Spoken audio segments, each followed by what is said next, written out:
Synchronicity is one of the most misused words in the modern world. It names something almost everyone has felt and almost no one can account for. The moment the inner world and the outer world seem to rhyme. Two things fall together that have no business falling together, and the falling feels addressed to you. You think of a person you have not thought of in years, and the phone rings, and it is them. A word you have never once encountered arrives twice in a single afternoon, from two strangers who have never met. A book falls open to the one line you needed. A number begins to follow you through a day like a shadow, on a clock, on a door, on a receipt, until you start, almost against your will, to watch for it. None of these things should mean anything. The picture of the world you were handed has no room for them to mean anything, and the meaning arrives anyway, unbidden, carrying a weight the mind cannot quite set down. There is a particular vertigo to it, not fear, something quieter and stranger. The sensation of a door swinging open in a wall you were certain was solid. For a moment, the world seems to lean toward you and say something, in a language with no words, and then the moment closes, and you are left holding a coincidence and the uneasy sense that it was more than a coincidence. Most people let it go. They have to. There is nowhere in the ordinary furniture of the mind to set such a thing down. For 400 years, the extraordinary success of physics has rested on a quiet agreement about where meaning is allowed to live. Meaning lives inside. Matter lives outside.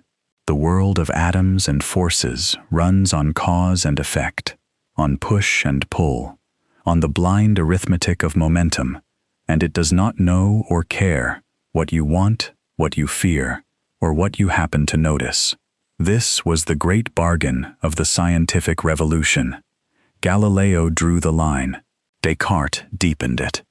On one side, the measurable world, extension, motion, number, the things a machine could be built to register. On the other, the felt world, color, warmth, purpose, significance, the things that seem to belong only to the creature doing the feeling. The line held. It built the modern world entire, and a moment of synchronicity is the experience of that line dissolving. Briefly, just long enough to unsettle you.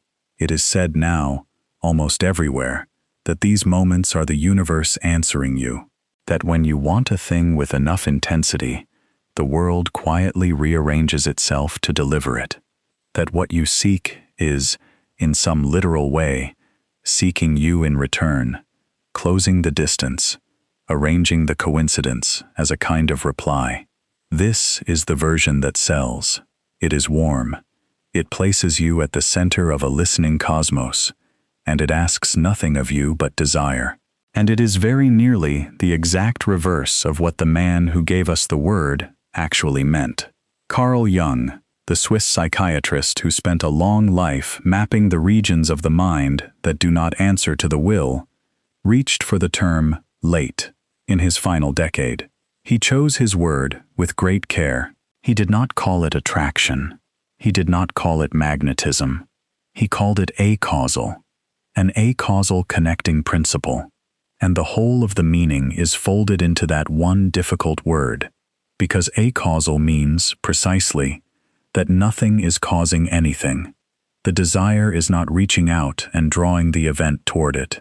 The event is not reaching back. There is no thread of cause running between the wish and the world. There is only the falling together. Two things landing side by side, meaningfully, with no mechanism between them at all. That is a far stranger claim than the popular one, and a far more honest one, because it leaves only two doors, and each of them opens onto something vast. Behind the first door, the meaning is entirely inside you. The mind is a pattern-finding engine of such reach and such appetite that it will read significance into pure noise, and the coincidence means nothing beyond what your hunger for meaning has painted across it. And there is real weight behind this door. A coincidence that feels like one chance in a million is, on a planet of billions of minds, happening to someone in every passing second. The feeling of impossibility is not the same thing as impossibility, and the mind is very poor at telling the two apart. Behind the second door, the meaning is at least partly in the world, and the clean line between the inner and the outer, the line 4 centuries of physics were built upon, is not as clean as it was made to look. There is no comfortable third door. Either the self is casting meaning onto a blind and silent world, or the world is not as blind as the bargain assumed, a message or a mirror. And much of the difficulty of a human life is the long labor of learning to tell the one from the other. And here is what lifts this out of psychology and makes it something larger. In the very decades that Jung was reaching for his difficult word, physics, the discipline that had drawn the line between matter and meaning in the first place, began, from the inside, to find that same line impossible to hold. This is not mysticism. It is what the experiments say. At the smallest scale, the world does not behave like a machine of separate parts. Two things that interact once stay bound together across any distance. Their outcomes correlated in a way no signal carries, and no push or pull explains. The act of measurement is not a neutral looking at. It seems to take part in what it finds. The observer will not stay outside the frame. Examined closely enough, the world is less a collection of separate objects sitting in empty space, and more a single fabric, folded, a web whose threads, in the end, do not come apart. One of the men who lived inside that strangeness was Wolfgang Pauli, who had helped write the laws of the new physics, and who was, by the account of nearly everyone who knew him, among the most exacting minds of his century. He spent years exchanging letters with Jung. Two men from the two opposite ends of every method available to a human being. One turned toward the depths of the mind, the other toward the depths of the atom, asking each other whether these two dissolvings were somehow the same dissolving, two faces of a single thing. They did not finish the conversation. Neither of them would live to see it settled. It is not settled now. None of this was new as a question. It only felt new. Long before there was a word like synchronicity, long before there was a physics to be troubled by it, there were people who sat in silence for years and came back reporting the same thing, that the separation we feel between ourselves and the world is not the bottom layer, that beneath the ordinary experience of standing apart from things, there is a stratum where the apartness grows thin. They had no instruments. They had attention, turned inward, and held steady across decades. And the words they left behind will sound, at first, like poetry, a ground beneath all things, a net in which every knot contains every other, a single world hidden under the split of mind and matter, an isthmus between the seen and the unseen, where the two meet and pass into each other. The strange thing about these reports is not how mystical they sound. It is how structural, how precise, how closely they resemble, in their architecture, what the physicists would stumble into with their equations centuries later, arriving from the opposite direction, carrying none of the same tools. This resemblance will run underneath everything that follows, and it has to be carried with great care, or it curdles into a lie. Because the languages are different, the methods are different. A contemplative in a stone cell in the 12th century and a physicist at a laboratory bench in the 20th are not doing the same work, and the one does not prove the other. The temptation to say that the old sages already knew what the physicists would later find is a cheap temptation, and it will be set down, quietly, each time it rises. What can honestly be said is smaller than that, and stranger. and much harder to dismiss. Sometimes two people, looking at the same reality from the two farthest ends of human investigation, with nothing in common between their instruments, come back having drawn the same shape, not the same words, the same shape. A rhyme, in other words. Two sounds that fall together without one of them causing the other, which may be the only honest image for the thing Jung was pointing toward, because a rhyme is precisely an acausal correspondence. The second word does not reach back and make the first word rhyme. They simply meet in the ear, and the meeting means something, and no force passes between them. The whole of this long question lives inside that small fact, whether a rhyme is something the world speaks or something the listening mind supplies. So begin where it began for you, with the coincidence that felt addressed. Hold it lightly. Do not swell it into a message from the cosmos, and do not crush it down into nothing. Somewhere between the pattern-hunting mind and the strangely bound world, in a territory neither the physicist nor the contemplative has finished mapping, is the question of whether anyone was speaking at all, and the long, patient difficulty of learning to tell a voice from an echo of your own. The question entered physics only after it had already unsettled psychiatry. In a consulting room in Zurich, sometime in the early 1920s, a woman was recounting a dream. She had dreamed of a golden scarab, a beetle carved in gold, offered to her as a gift, the kind of dream a rigid and overly rational mind produces just before it is forced to change. And as she spoke the word scarab aloud, something tapped at the window behind her. Her analyst rose, opened it, and caught, in his hand, a rose Schaefer beetle, a green-gold scarabade, the closest thing a Swiss window in that century was likely to offer, trying to enter the room at the exact moment the word left her mouth. He did not call it fate. He held it out to her, and said only that here was her scarab, and something in her rigidity broke that day, not because a miracle had occurred, but because the world had, for one moment, answered her dream in its own material. The analyst was Carl Jung, and he did not publish the scarab case, or the dozens like it he had begun quietly collecting, for another 30 years. He kept a private file, unpublished for decades, of moments that would not sit still inside the categories his own discipline offered him. A patient dreamed of a specific death, in specific detail, and the death occurred within days, in the manner dreamed. A recurring image, a fish, of all things, began appearing to Jung himself across a single day with a frequency that felt, by his own account, impossible to write off as noticing bias alone. A fish for lunch, a half-remembered fish idiom in conversation, a patient's dream of a fish caught from the lake outside his window that same evening. Psychology had a category for chance and a category for cause, and nothing at all for an event that was neither, an event that meant something, powerfully, without being caused by anything. By the 1930s, Jung had a private catalog of these moments, gathered from decades of clinical work, and a growing conviction that they were not merely psychological in the sense of being illusions to be corrected.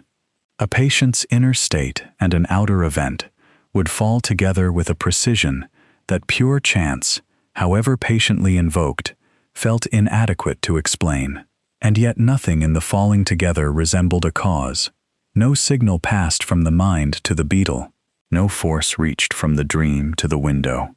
If this was to be named at all, it would need a third category standing beside causality and beside chance, because every existing word already implied a mechanism the moments themselves refused to show. He did not publish his answer until 1952, in a single volume issued jointly with an essay by that same physicist.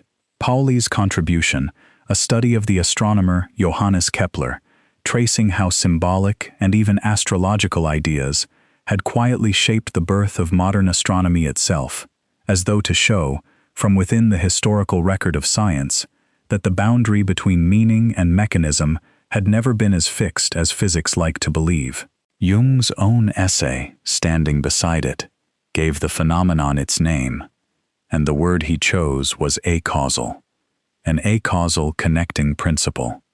Two events, one inner and one outer, bound together by meaning and by nothing else. Not telepathy, which would still imply a signal traveling from one mind to another. Not fate, which would still imply a design authored somewhere in advance. Acausal meant, with some real precision, that the ordinary machinery of cause had been switched off, and that something had still, somehow, connected. Jung was careful, in that essay, to distinguish a synchronicity from a mere coincidence. The scarab mattered because of what it meant to the dreamer in that room, not because a beetle at a window is, in itself, a rare event. Remove the meaning, and you are left with an ordinary insect doing an ordinary thing. The meaning is the entire phenomenon. Without it, there is nothing here to name at all. This is a stranger claim than it first appears, and it is worth sitting with the strangeness rather than passing over it. Jung was not saying the mind reaches out and rearranges the world. He was saying something closer to the opposite, that in these rare moments, the ordinary distance between an inner state and an outer event simply is not there to be crossed. There is no reaching, because there is, for a moment, no gap. And here the story takes its strangest turn, because it was not a mystic who helped Jung sharpen this idea into its final form. It was one of the most exacting physicists of the 20th century. Wolfgang Pauli had, by his early 30s, already given physics the exclusion principle, the law explaining why matter takes up space, why two electrons cannot occupy the same state, why the atoms of the world do not collapse into one another, and had postulated, from pure theoretical necessity and years before any instrument could detect it, a particle later named the neutrino. Colleagues called him the conscience of physics, because he had a gift, feared throughout the discipline, for finding the flaw in an argument before its author had finished making it. He was not a man given to comfortable belief, and he was, by every account, the last person any of his colleagues would have expected to spend 2 decades taking a psychiatrist's strange hypothesis seriously. In 1927, his mother, Bertha, took her own life, a wound Pauli carried privately and rarely spoke of for the rest of his years. In 1929, he married quickly, and the marriage collapsed within a year, ending, by his own bitter later description, in a way that left him professionally humiliated as well as personally undone. He drank while holding a demanding chair in theoretical physics at the Federal Institute of Technology in Zurich, more than a physicist of his gifts could safely afford to. And in 1932, on his father's insistence, he arrived, reluctantly, telling almost no one in the physics world where he was going, at the door of Jung's practice. What followed does not appear in most accounts of either man's life, and it is worth naming plainly, because almost no one carries this piece of the history. Pauli began analysis first with one of Jung's assistants, Erna Rosenbaum, and then, as the material deepened, came under Jung's own direct review. Over the following years he produced, for that analysis, well over 1,000 of his own dreams, an extraordinary volume of material from a mind trained to distrust exactly the kind of symbolic thinking his unconscious was now generating without his permission. Jung, with Pauli's consent and his identity concealed behind the label of an anonymous scientific man, drew on this material for some of his most important later work on the symbolism of alchemy, meaning that a body of dreams belonging to one of the founders of quantum theory became, anonymously, part of the evidentiary foundation of 20th century depth psychology. Few students of physics know this. Fewer students of psychology know whose dreams they are reading. One of those dreams deserves its own telling, because it became, in Jung's later work, a central image. Pauli reported a recurring vision he called the world clock, a great sphere turning on two intersecting circles, one horizontal and one vertical, the whole structure keeping a kind of cosmic time with a precision no ordinary clock could match. Jung took this image seriously enough to place it at the heart of his study of the mandala, the four-part circular pattern he believed the mind produces, unbidden, whenever it is groping toward its own wholeness.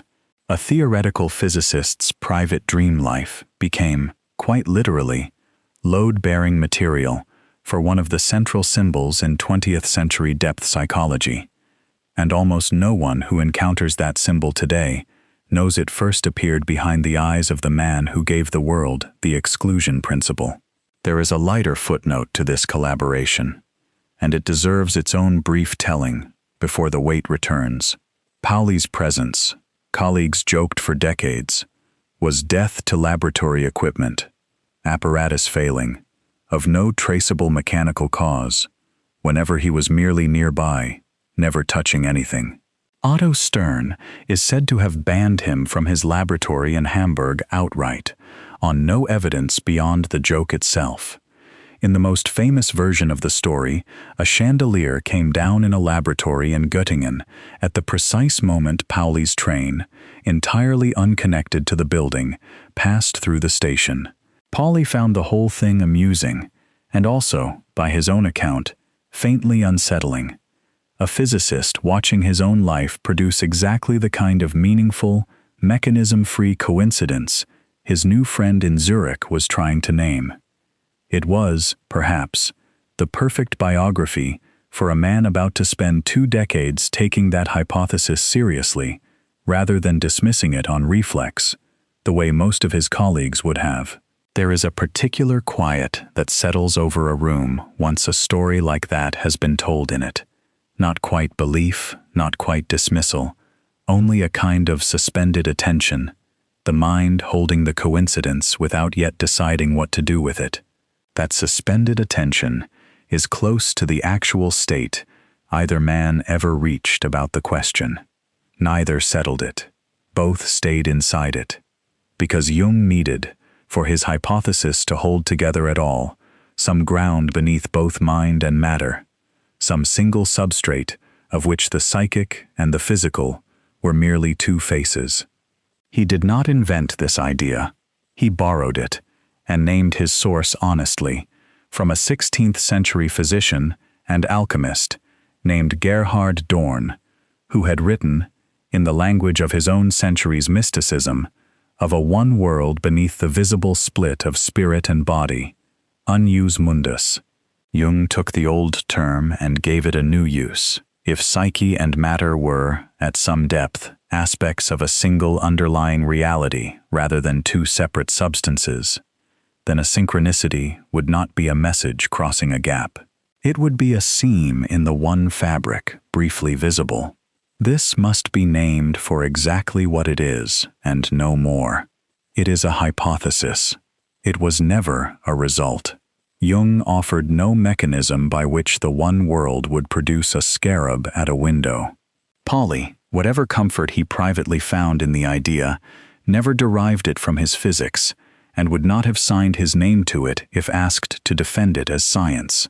The unus mundus is architecture, borrowed from an old tradition, to house a new question. It answers nothing. It only gives the question a place to stand, and it was standing there, in the 1930s, precisely as physics itself, the discipline in which Pauli had built his whole life's authority, was independently arriving at a fabric no one had expected to find. The first hint of that fabric was already familiar to any student of the new mechanics, even if its full weight took decades to be felt. Send a single particle toward a barrier with 2 open slits, with no one watching which slit it takes, and it behaves as though it passed through both. The pattern it leaves behind is the pattern of a wave interfering with itself, not a single object choosing a single path. Watch which slit it actually uses, and the interference vanishes. The particle behaves, once observed, like the small, definite object common sense always assumed it was. Bohr called this complementarity. The wave picture and the particle picture are each fully valid, and yet the experiment that reveals one always destroys the other, so that no single description ever captures the whole of what the system is. This alone unsettled the founders of the field, but the deeper strangeness lay beneath it. By the mid-1920s, working in Copenhagen, Niels Bohr and his circle had arrived at an interpretation of the new mechanics that simply accepted this strangeness as final, rather than as a puzzle waiting to be dissolved, a position that came to be called, after his city, the Copenhagen interpretation. It offered no deeper story beneath the mathematics. It only insisted that the mathematics be taken at its word, and its word was strange enough on its own. A quantum system, before it is measured, does not hold one definite value, the way a coin holds a face once it has landed. It holds a spread of possibilities at once, what physicists call superposition, and the act of measurement is the moment at which one of those possibilities becomes the single fact you observe. This is not, on the best current understanding, a failure of instruments, a case of us simply not yet knowing which value was already there. The mathematics of the theory, tested to extraordinary precision for a century, gives every reason to think the value genuinely was not settled until the measurement occurred. Not every physicist accepted Bohr's insistence that this was the end of the story. In 1957, a young researcher named Hugh Everett proposed, in his doctoral work at Princeton, a very different account of the same mathematics, one in which no possibility is ever actually discarded at all. Every outcome the equations allow, on this reading, occurs, each in its own separate branch of reality, with only one branch remaining accessible to the observer left behind to remember it. Almost no one took the idea seriously at the time. It has since become one of the most seriously debated interpretations in the field, precisely because it removes the mysterious moment of collapse altogether, at the cost of a universe that never stops dividing. Both pictures use the identical mathematics. They disagree only about what that mathematics is describing. A single history that keeps deciding itself, or an ever-branching totality of histories, all of them equally real. No experiment yet devised can tell the two apart. Einstein never accepted this as the final word, and his disagreement with Bohr became one of the great sustained arguments in the history of science, conducted across conferences in Brussels through the late 1920s, each man returning year after year with a new thought experiment meant to expose a crack in the other's position, and each time Bohr finding, overnight, an answer. Einstein was not objecting to the mathematics. He was objecting to what it seemed to say about reality, that the moon, in his own later phrase, might not be there when nobody was looking. In 1935, at Princeton, Einstein and two younger colleagues, Boris Podolsky and Nathan Rosen, tried once more to use this strangeness against the theory itself. They constructed a thought experiment involving two particles prepared together and then separated, whose properties remained correlated no matter how far apart they later traveled. What would come to be called entanglement. Measure one, and you instantly know something about the other, however distant. Einstein found this deeply unacceptable. He called the apparent effect, in a private letter, a spooky action reaching across distance, and used the thought experiment to argue that quantum mechanics must be an incomplete description, that some hidden variable, some deeper and more ordinary fact, must already have fixed both particles' properties before they ever separated, the way two gloves from the same pair are already left and right long before either box is opened. For nearly 30 years, this remained a philosophical dispute, unresolvable by any experiment anyone knew how to build.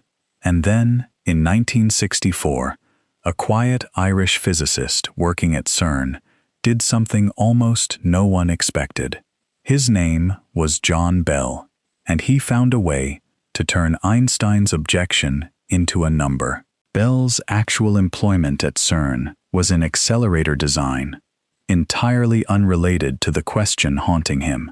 The theorem was, by his own description, something closer to a private hobby, worked out and published, almost as an aside, in a short-lived journal, so obscure that his result went largely unnoticed by the wider physics community for the better part of a decade.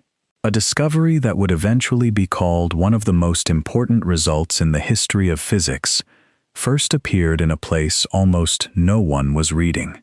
Bell showed that if Einstein were right, if each particle carried some hidden, already decided property, fixed locally, and carried along with it, like the color of the glove in the box, then the correlations between distant measurements, averaged across many trials and many different measurement angles, could never exceed a certain mathematical limit. Quantum mechanics, on the other hand, predicted correlations that would cross that limit. Two rival pictures of reality, and for the first time, a number that could tell them apart. Local meant that nothing could influence anything else faster than light. Real meant that a particle's properties existed, definitely, whether or not anyone measured them. Bell had shown that the universe cannot hold both of those comfortable assumptions at once. One of those words has to give. The first attempt to ask the universe which one came in 1972, when John Clauser and Stuart Friedman, working at the University of California, Berkeley, built an apparatus using entangled photons and measured their correlated polarizations across a laboratory bench. The result violated Bell's limit. Quantum mechanics, not local realism, matched what the light actually did, but the experiment carried loopholes, small technical gaps, in detection efficiency and in the separation of the measuring stations, that a sufficiently committed defender of the older picture could still, in principle, exploit to argue the result was not decisive. Both experiments relied on the same basic trick: a calcium atom, excited and left to fall back through two steps of light emission, releasing a pair of photons whose polarizations stayed correlated no matter how far apart the photons later traveled. It was a small tabletop source, and it was enough to ask the universe a question no telescope or accelerator had ever been built to ask. A decade later, in 1982, Alain Aspect and his team, working outside Paris, closed one of the largest of those gaps, switching the measurement settings while the photons were already in flight, so that no ordinary signal, even one moving at the speed of light, could have coordinated the distant detectors in time. The violation held, and still, loopholes of a narrower kind remained, debated for another 3 decades by physicists, determined not to accept a strange answer until every mundane escape route had been sealed shut, one at a time. They were finally sealed in 2015, in 3 independent laboratories, in Delft, in Boulder, in Vienna, using different systems and different techniques, each closing a different residual gap at once, so that no single loophole could be blamed for all 3 results together. The result across all 3 was the same. By 2022, the Nobel Prize in Physics was awarded jointly to Clauser, to Aspect, and to Anton Zeilinger, whose Vienna group had contributed to that final loophole-free generation of tests, for a body of experimental work stretching across 5 decades. The verdict is no longer contested among physicists. It is not subtle. The correlations are there, unmistakably, and no theory built on locally carried, pre-existing properties can produce them. There is a stillness particular to a laboratory late at night, after the last measurement has been logged and the apparatus has gone quiet, when a result that took 5 decades to confirm sits, finally, beyond argument. Not triumph, just a fact, settling. There is a particular kind of vertigo available here, if you let it in. You have perhaps sat with someone you have known for years, in a silence that did not need filling, and felt a thought pass between you that neither of you spoke aloud.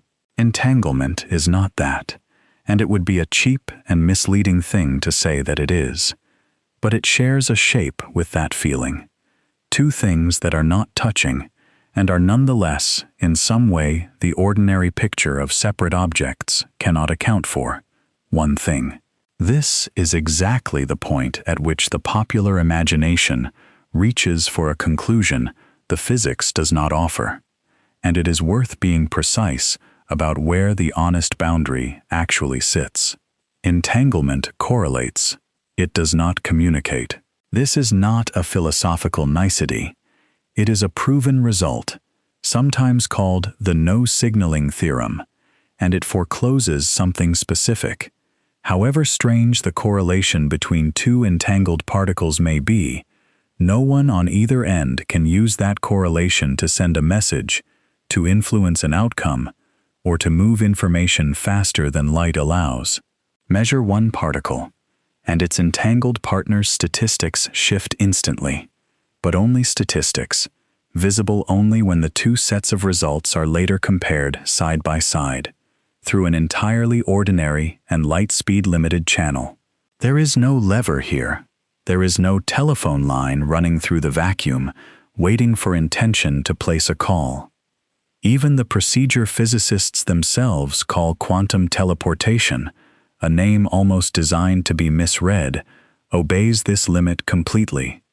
It can transfer the exact state of one particle onto another at a distance, but only by also sending, through an entirely ordinary channel, no faster than light, a set of classical instructions without which the receiving end is meaningless noise. Nothing here outruns an ordinary signal.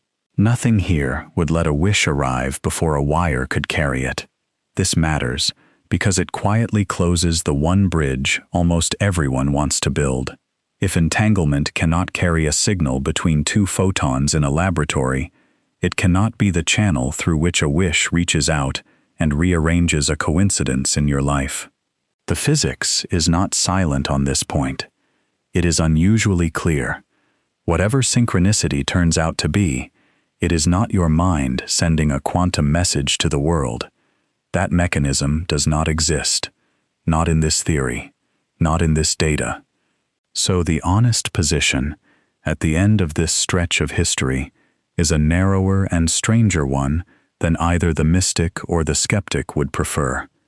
The correlations are real, confirmed past any reasonable doubt, and they carry no message.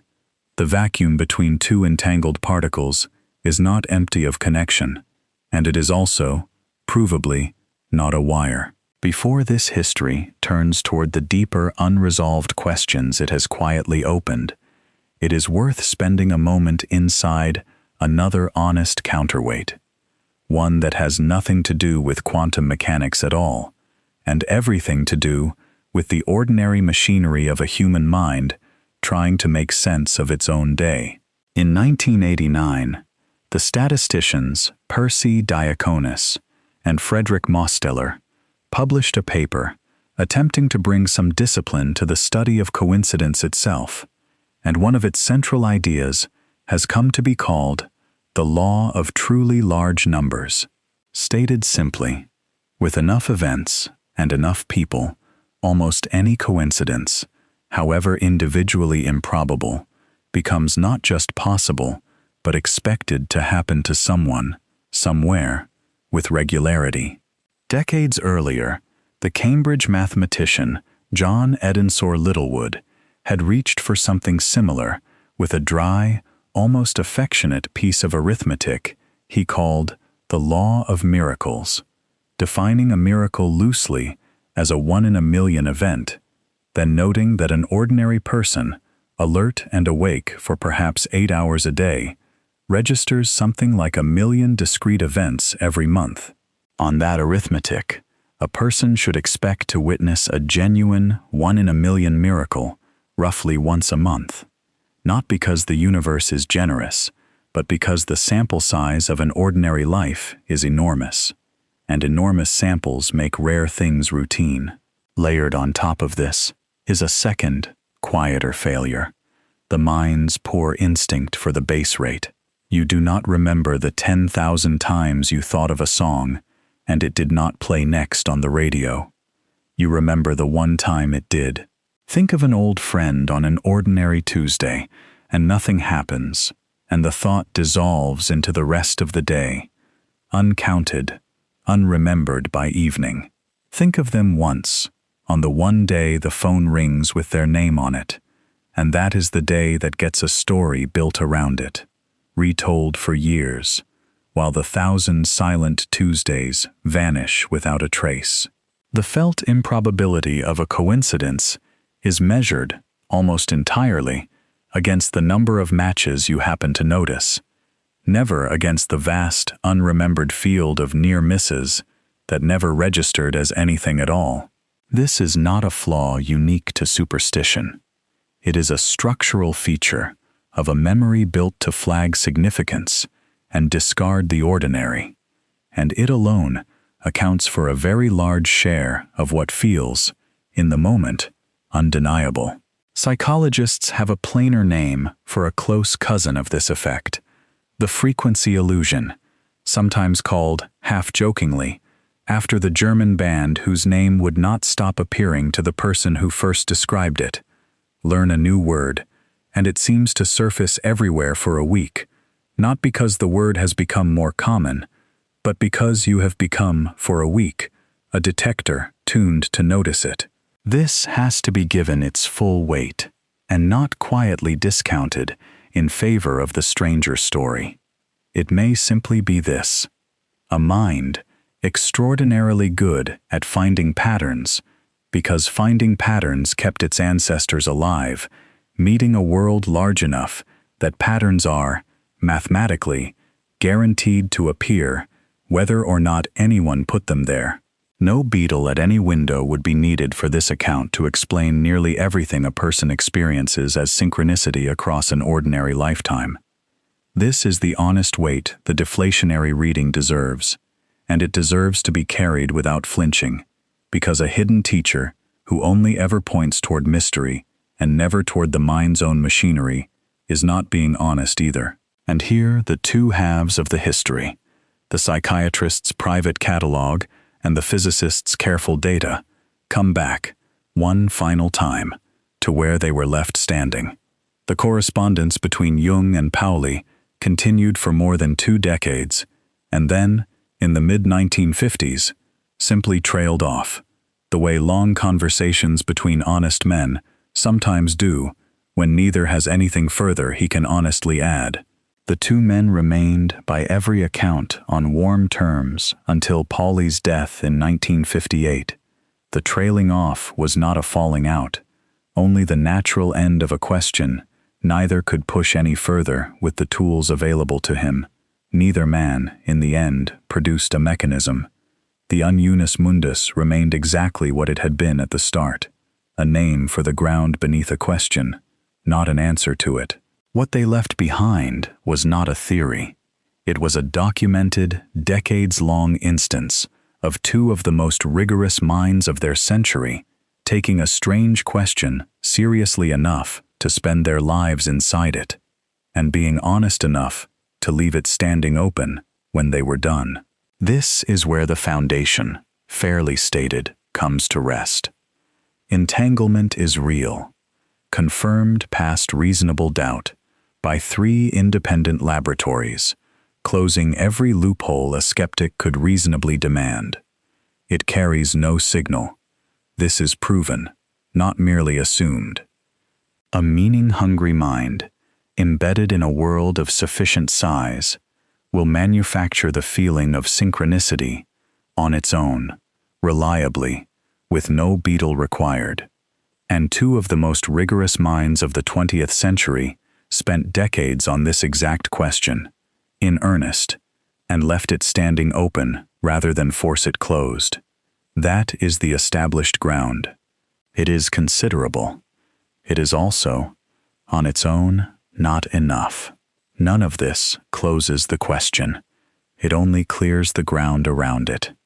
Because the foundation, honestly built, does not explain what a measurement actually is, or why one outcome and not another becomes real, or why the correlations Bell predicted hold at all, only that they do.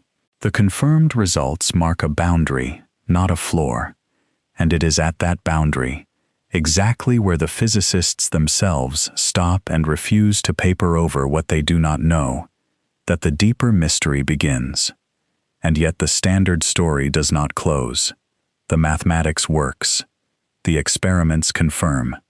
Bell's inequality is violated, in laboratory after laboratory, exactly as the theory predicts. And somewhere underneath all of that confirmation, one plain question has never been answered. What actually happens at the moment of measurement? Not what the equations predict will be observed. That part is settled, tested past reasonable doubt. What physically occurs in the world itself, at the instant a spread of possibilities becomes one single fact.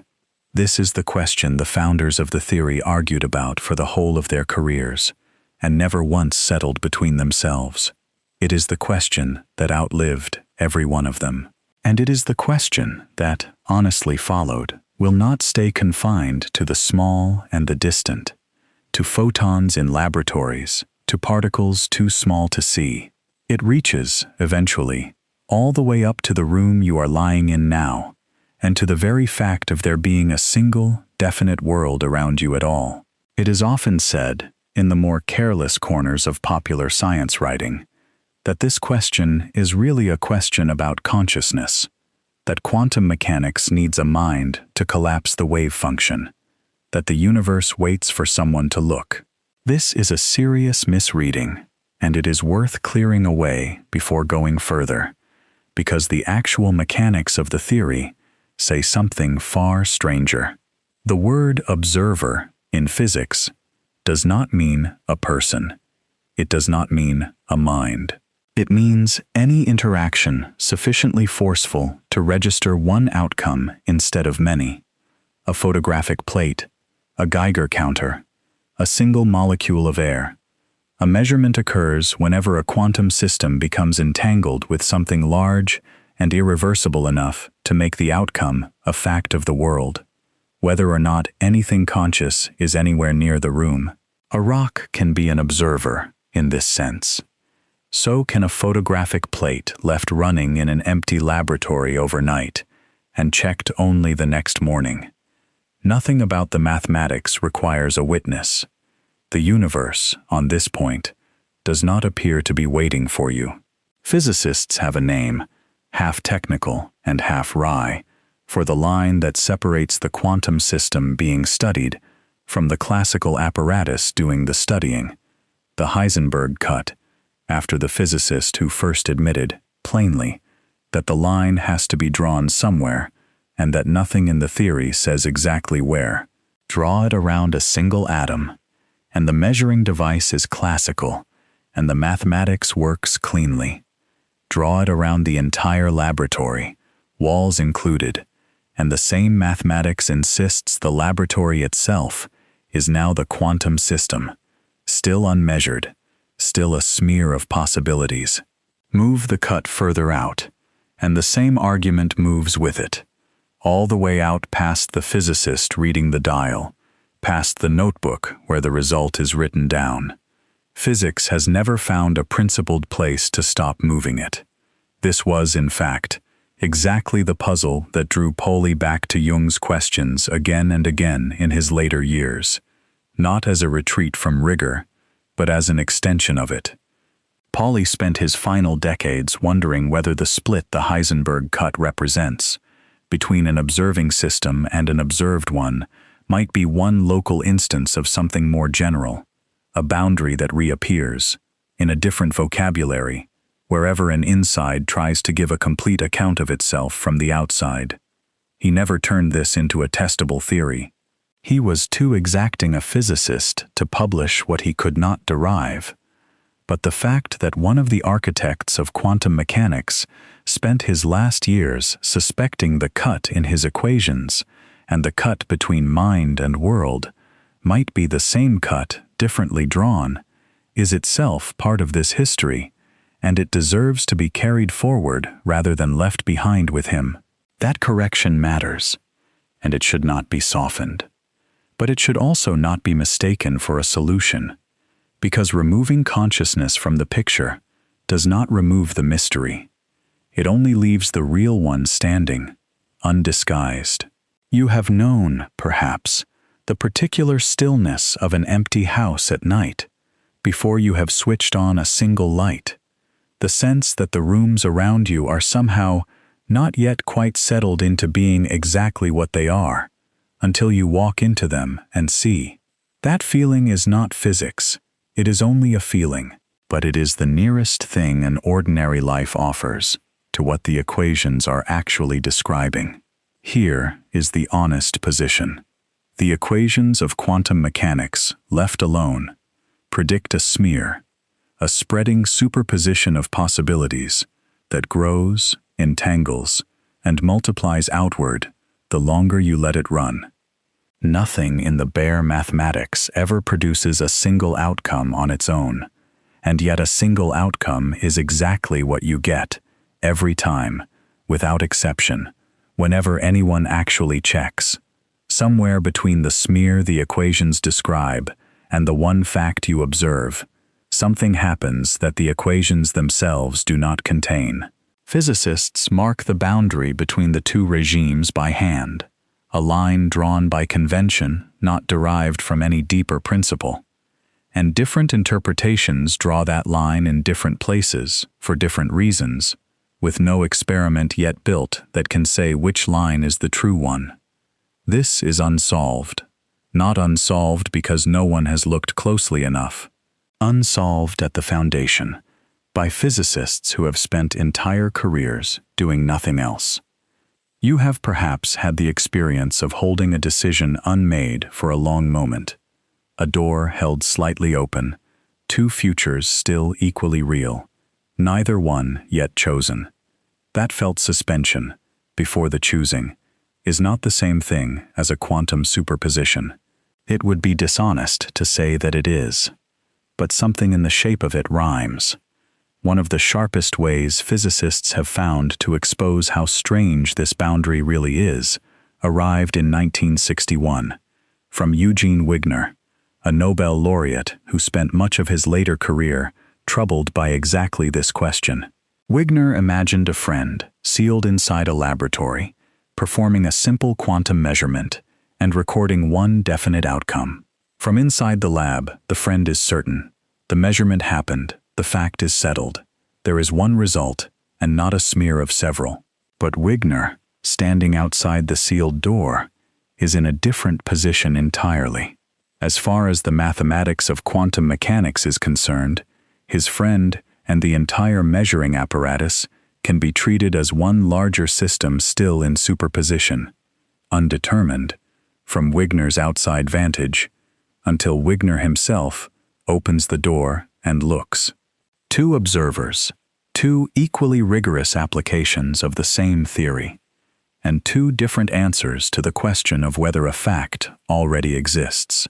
For decades this stayed a thought experiment, useful for provoking students, not for settling anything. Then, in 2018, two physicists working in Zurich, Daniela Fraukeger and Renato Renner, pushed the scenario further than Wigner ever had, constructing an extended version with several nested observers, each reasoning correctly from their own vantage inside the logic of standard quantum theory. What they found was unsettling in a very precise way. The observers, each reasoning impeccably, could be driven to logically incompatible conclusions about what had actually happened, not disagreement over interpretation, disagreement over the facts themselves. This does not mean that truth is optional, or that reality bends to whoever happens to be looking. And it is worth saying plainly that many serious physicists resist exactly this reading. Some who favor the branching worlds picture, already introduced, find the puzzle less alarming than it first appears. If every possibility is realized in its own branch, then Wigner and his friend are simply, in a fully precise sense, occupying different branches for a while, each one true within itself, until the door opens and the branches are compared. The philosopher and physicist David Wallace has argued exactly this, treating the Frauschiger-Renner result as a vivid illustration of what branching was always going to imply, rather than as a crisis for it. Others are not persuaded and regard the whole scenario as exposing a genuine tension in the axioms of quantum theory itself. Once those axioms are pushed to describe observers observing other observers, rather than proof that facts are relative in any everyday sense. No one has performed this experiment with an actual conscious friend sealed in an actual box. Doing so remains a practical impossibility, and the result to date is a rigorous piece of theoretical logic, not an observed violation of anything. What can honestly be said is only this: the notion of an absolute, observer-independent fact, sitting quietly at the bottom of physical reality, is harder to defend today than it was 60 years ago. Not disproven, harder to defend. Before going further into the frontier, it is worth pausing here, because the mind that has followed this closely deserves a moment of rest before the next layer begins. Think of a held breath, the kind that comes before a piece of unexpected news, a suspension, neither the old certainty nor the new one, just the pause between them. Physics, at exactly this boundary, is living inside something like that held breath, at the level of the whole discipline, and has been for the better part of a century. Set this uncertainty about observers beside a much older, much more mundane one, because the honest reckoning with synchronicity requires holding both at once. Long before Wigner, the German psychiatrist Klaus Conrad, in 1958, coined a term for the mind's tendency to find unearned significance in random detail. Apophenia, he called it, describing it first in its most disordered form, but naming something that runs, in gentler shape, through every ordinary mind that has ever noticed a coincidence and felt a chill. A brain built by evolution to catch real patterns quickly, because missing a real one could be fatal, will inevitably also catch patterns that are not there, because the cost of a false alarm is nearly always smaller than the cost of a missed one. This is not a flaw in the design. It is close to the whole point of the design. Any system tuned to be safe rather than sorry will manufacture some quantity of pure noise, dressed up as meaning, reliably, as the ordinary price of staying alert. This remains, and must remain, the strongest deflationary account on the table. It requires no strange physics at all. In 2008, the psychologists Jennifer Whitson and Adam Galinsky published a study showing that the effect is not fixed. It can be dialed up directly, simply by taking away a person's sense of control over their circumstances. Participants placed in situations designed to make them feel powerless were reliably more likely to see patterns in random static and connections between unrelated events than participants who felt in control of their situation. A pattern-hungry mind, meeting an enormous and statistically generous world, will produce the felt experience of synchronicity on its own, with a frequency fully sufficient to explain most of what anyone reports, and will do so more readily, precisely, at the moments life feels least within one's own hands. And still, in fairness to the question itself, one honest limit has to be placed on this account as well. The statistics explain why coincidences of a certain frequency should be expected. They do not, on their own, explain the felt quality of the ones that cut the deepest. why a particular coincidence lands with such unusual precision, at such a particular moment, touching such a particular private concern, rather than any of the countless other near misses the same day could as easily have produced. This is not evidence of anything beyond psychology. It is simply an acknowledgement that a correct statistical account of frequency is not automatically a complete account of felt meaning, and that the two questions, however related, are not quite the same question. And yet, and this is the point at which the honest position refuses to close on either side, a small number of physicists have spent decades pursuing a mathematical structure in which the ordinary picture of time, running only forward, is not quite the whole story either. Yakir Aharonov, working across several decades with Lev Weidman, developed what is called the two-state vector formalism, a way of describing a quantum system not by one state evolving forward from the past alone, but by two states at once, one evolving forward from an earlier boundary condition, one evolving backward from a later one. Together, the two constrain what can be observed at any moment in between. This is not poetry, and it is not intended as one. It is a working, mathematically rigorous reformulation of standard quantum mechanics, tested through a real experimental technique called weak measurement, which allows a system to be probed so gently that it is barely disturbed, at the cost of the result being correspondingly imprecise.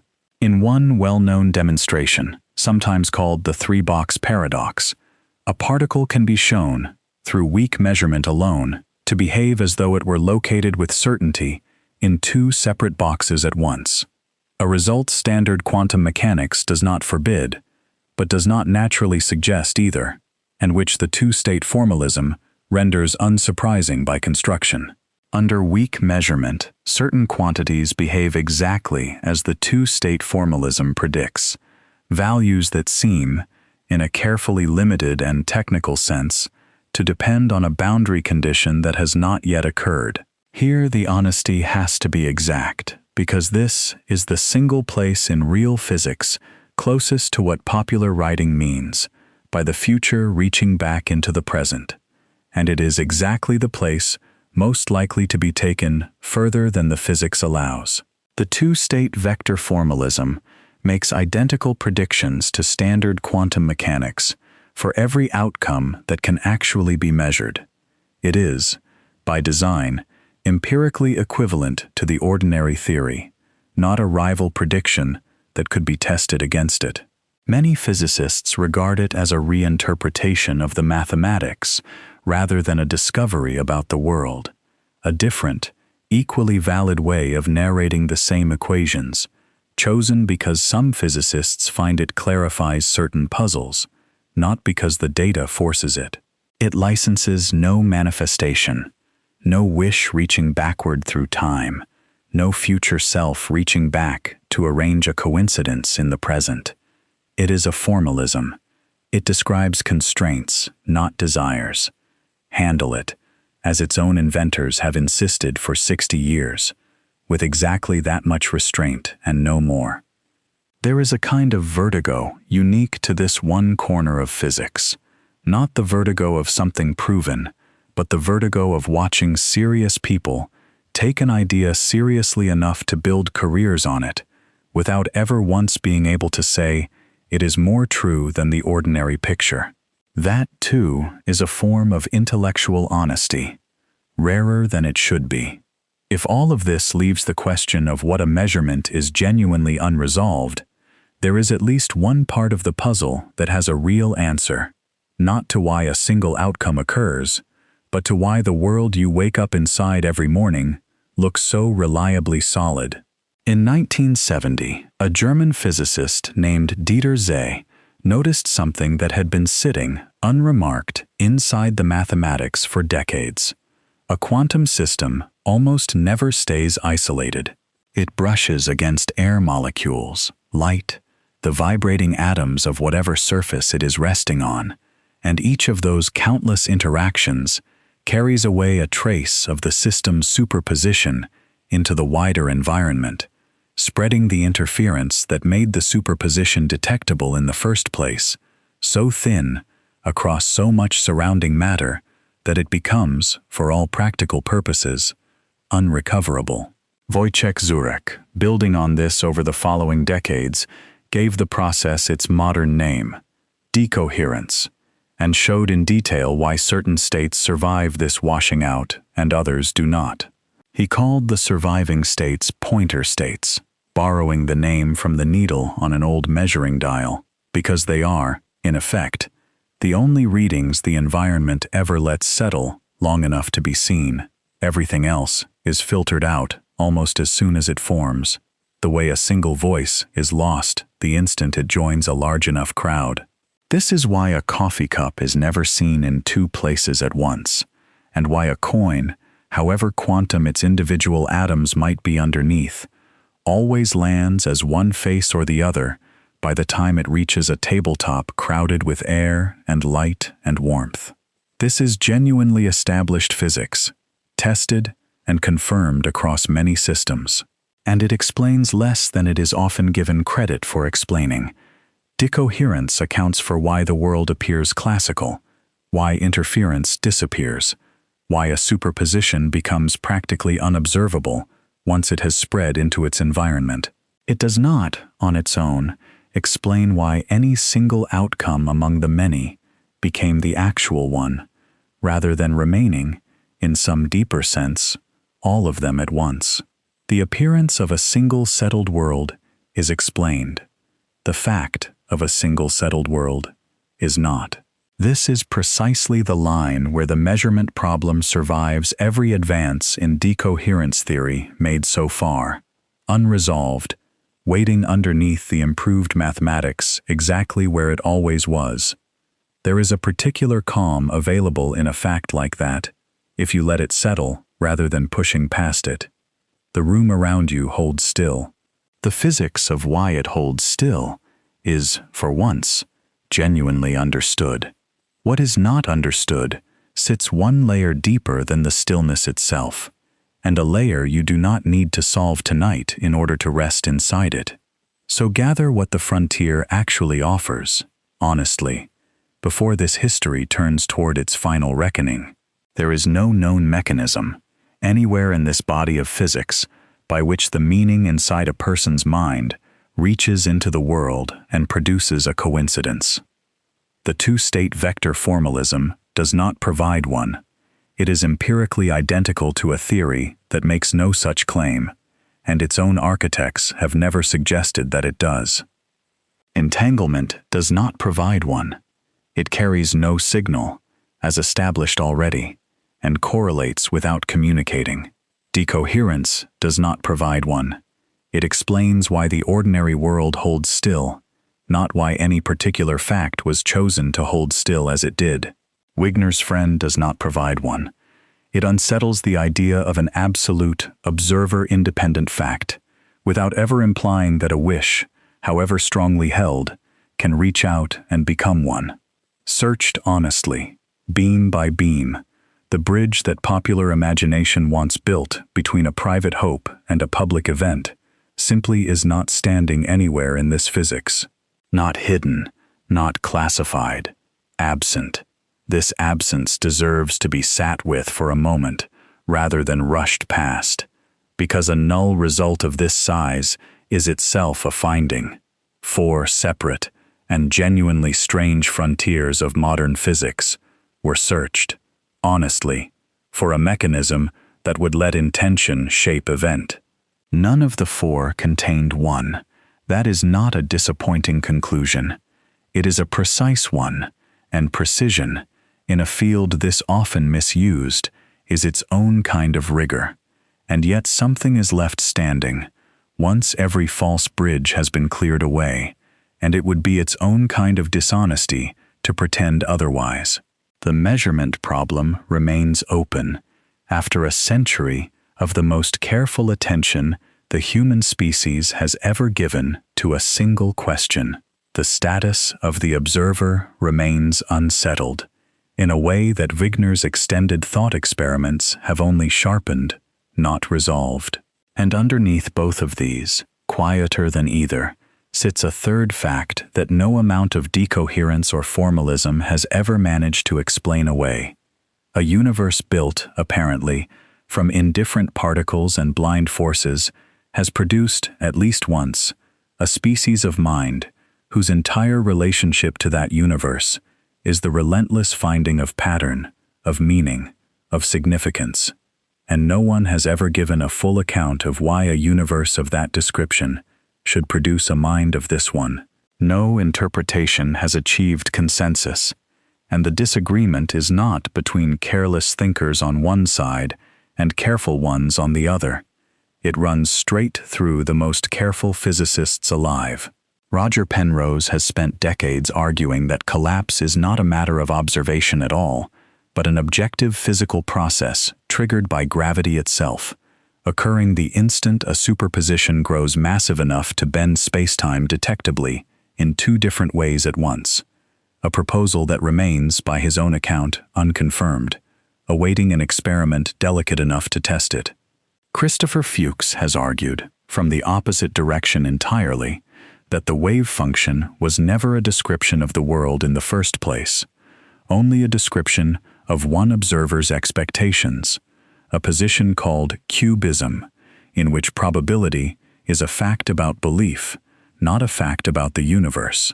David Wallace continues to defend the branching worlds picture as the most literal reading available of the very same equations everyone else is also using. None of these positions has been ruled out.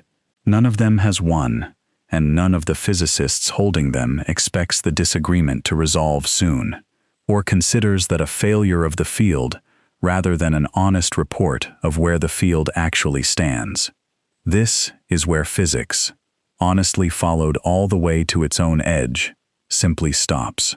Not defeated, not embarrassed, stopped, the way a road stops at a real cliff rather than trailing off into fog, a clean edge, mapped with unusual care, beyond which the mathematics itself falls silent about what is actually happening underneath the world it predicts with such precision.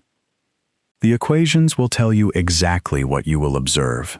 They have never once told you why observing is the kind of thing that turns a spread of possibilities into a single, settled fact, or why a universe built to produce facts should also, apparently by the same process, know that it has produced them. What is established is considerable. The correlations, the decoherence, the mathematics tested to extraordinary precision. What remains genuinely open is the harder half, not what the world does, but what the world is, underneath the doing. And that is not a question physics has failed to answer. It is a question physics itself, at its most honest, admits it has not yet found the tools to ask correctly. Physics stopped at a clean edge, an inside that cannot give a complete account of itself from outside, a cut that can be moved but never removed. That is not a new shape. It is one of the oldest shapes a human mind has ever tried to draw. Long before there were equations, there were people who sat with exactly this problem, using no apparatus at all beyond their own attention, held steady for years at a stretch. They did not arrive at the Heisenberg cut, or at Bell's inequality, or at the two-state vector formalism. They had no access to any of that, and it would be dishonest to suggest otherwise. What they arrived at, working in languages and centuries with nothing in common, was a set of claims about the architecture of experience that resembles, at the level of structure, what the last two movements have been describing at the level of mathematics.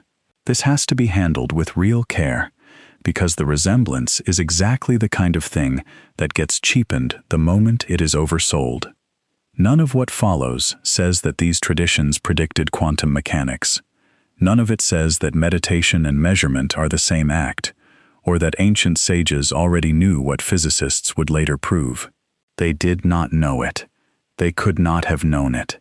What can honestly be said is narrower and stranger, that four traditions, using four different methods, describing 4 different centuries, kept arriving at structures that rhyme with what physics has only recently and reluctantly admitted about the world.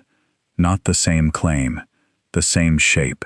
You have perhaps stood at the edge of a very still lake at dusk and been unable, for a moment, to say with confidence where the shoreline ended and the reflection began.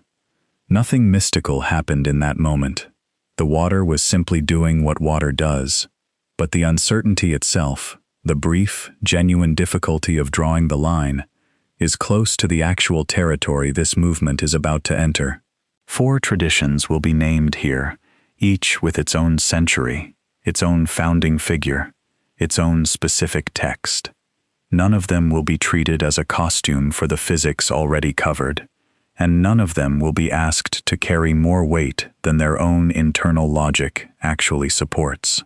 Each one arrived at its own picture, entirely on its own terms, defending it, refining it, and in every case, fighting off its own popularizers long before the present century learned to do the same thing to it. That fight belongs to each tradition as much as the teaching itself does, and it deserves to be carried into how each one is told here. The first of these comes from a Chinese Buddhist school that built, of all things, a hall of mirrors to make its point. In the 7th century, a monk named Fazang served as advisor to the Empress Wu Zetian and belonged to a school of Buddhist philosophy called Huayan, built around a scripture known as the Flower Garland Sutra. The Empress, by the more reliable accounts, found the school's central teaching difficult to hold in the mind as pure abstraction, and asked for something she could see. Fazang had a chamber built and lined, floor to ceiling, with mirrors, and at its center placed a single image of the Buddha lit by one candle. Standing inside, the Empress saw the one candle reflected in every mirror, and each of those reflections reflected again in every other mirror, and so on, without end, one flame, present whole and entire in every single reflection, and every reflection present, in turn, within every other. This was not a parlor trick. It was a precise demonstration of the school's actual claim, which Huayan called the realm of reality, the Dharma realm, Dharma Dhatu, and its most exact technical content is this: every phenomenon contains and is contained by every other phenomenon, without any one of them losing its own particular identity in the process. This is not the vague assertion that everything is connected, which is where most popular accounts stop. It is a far more exact claim about mutual containment, that no single thing can be fully specified without reference to the whole, and that the whole is, in turn, nowhere else but fully present in each part. The lineage's own technical term for this, rendered as unimpeded mutual interpenetration, describes something closer to a structural fact about how phenomena relate than a mood about oneness. Fazang's own school organized this claim with more precision than almost any popular account preserves, distinguishing 4 ways of viewing the same reality, arranged as stages of increasing depth. There is the realm of ordinary particular things, taken as separate. There is the realm of underlying principle, taken as one. There is the realm in which principle and particular things interpenetrate without obstruction. And there is the deepest of the 4, and the one the mirrored hall was built to demonstrate: the realm in which particular things interpenetrate other particular things, directly, without needing principle to mediate between them at all. Almost no popular account reaches this 4th stage. Almost every popular account stops at the vague oneness of the 2nd. You have perhaps stood between 2 facing mirrors, in an ordinary elevator or a dressing room, watching your own reflection repeat itself backward into a shrinking infinity. That everyday accident is a distant, mechanical cousin of what Fazang built on purpose, the same structure, stripped of its content, glimpsed for a moment in a hallway, and then forgotten. It is often said, in the softer corners of contemporary spirituality, that this teaching means your thoughts ripple outward through the web of interconnection and rearrange the world to match your desire, that because everything contains everything, your intention reaches everywhere at once, given enough belief. The actual teaching does not carry this, and it is worth being precise about exactly where it fails to carry it. Interpenetration is a claim about the structure of relatedness among phenomena as they already are. It is not a channel, and Huayan never described it as a channel, for anything to be sent anywhere. And there is a plainer reason the manifestation reading fails here, one already established on entirely different grounds. Whatever bridge exists in the actual physics between one part of reality and a distant part carries no signal. This was shown directly and repeatedly in the very correlations Bell's theorem predicted and experiment confirmed. If entangled particles, linked in the most intimate way physics can currently describe, cannot use that link to send so much as a single bit of information, then a mind wishing across a net of metaphysical mirrors is asking for something physics has already, on its own terms, ruled out. The net does not carry wishes. It was never built to. The structural parallel worth naming carefully sits elsewhere, in the shape rather than the mechanism. Bell's theorem demonstrated that two particles, once entangled, cannot be fully described as separate things with independently existing properties. The correlation between them is not a relationship added on top of two separate objects, but a fact about a single, undivided situation that resists being cut cleanly into parts. Huayan's Dharma realm makes an architectural claim with the same shape, from a completely different direction and for a completely different purpose. No phenomenon is fully specifiable in isolation from the totality it belongs to. The languages are different. The methods differ. One arrived at through centuries of monastic contemplative discipline, the other through polarizers and photon counters in a laboratory. But the architecture, in both cases, resists the same thing. A picture of reality as a collection of separable, independently specifiable parts.